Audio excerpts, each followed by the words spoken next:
of preventing Iran from ever obtaining nuclear weapons. মধ্যপ্রাচ্যের উত্তপ্ত প্রেক্ষাপটে তেহরানের বিরুদ্ধে এক নজিরবিহীন অর্থনৈতিক যুদ্ধের ঘোষণা দিয়েছে যুক্তরাষ্ট্র। মার্কিন অর্থমন্ত্রী স্কট বেসেন ঘোষণা করেছেন অপারেশন ইকোনমিক আউটকাস্ট নামের এক নতুন নিষেধাজ্ঞা, যাকে ওয়াশিংটন অভিহিত করেছে ইরানের বিরুদ্ধে ইতিহাসের সবচেয়ে বড় আর্থিক আক্রমণ ও অর্থনৈতিক ডি-ডে হিসেবে।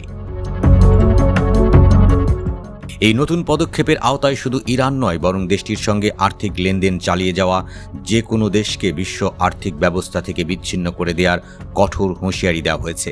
মার্কিন প্রেসিডেন্ট ডোনাল্ড ট্রাম্প নিজে বিশ্বের বিভিন্ন দেশের শীর্ষ নেতাদের ফোন করে তেহরানের সঙ্গে সমস্ত বাণিজ্যিক সম্পর্ক ছিন্ন করার সরাসরি অনুরোধ জানাবেন বলেও স্পষ্ট জানানো হয়েছে। ওয়াশিংটনের এই হুঙ্কারের তীব্র ও তাৎক্ষণিক প্রতিক্রিয়া জানিয়েছে বিশ্বমঞ্চের অপর পরাশক্তি চীন।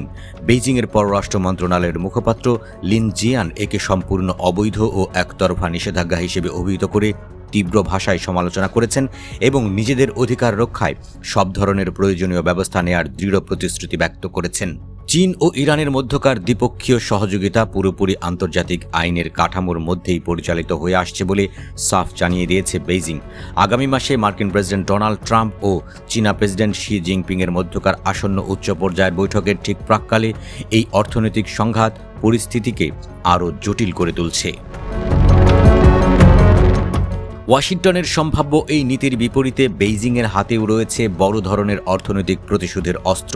বিশ্বের মোট বিরল মৃত্তিকা ধাতু ও উচ্চ প্রযুক্তির বিভিন্ন যন্ত্রপাতিতে ব্যবহৃত গুরুত্বপূর্ণ খনিজের সিংহভাগই প্রক্রিয়াজাত করে চীন, জানিয়ে তারা ইতিমধ্যে রপ্তানি নিয়ন্ত্রণ কঠোর করেছে এবং মার্কিন বাণিজ্য নীতির বিরুদ্ধে পাল্টা অবস্থান নিতে প্রস্তুত। মার্কিন এই ব্যাপক নিষেধাজ্ঞার ঘোষণায় বিন্দুমাত্র বিচলিত নয় তেহরানও।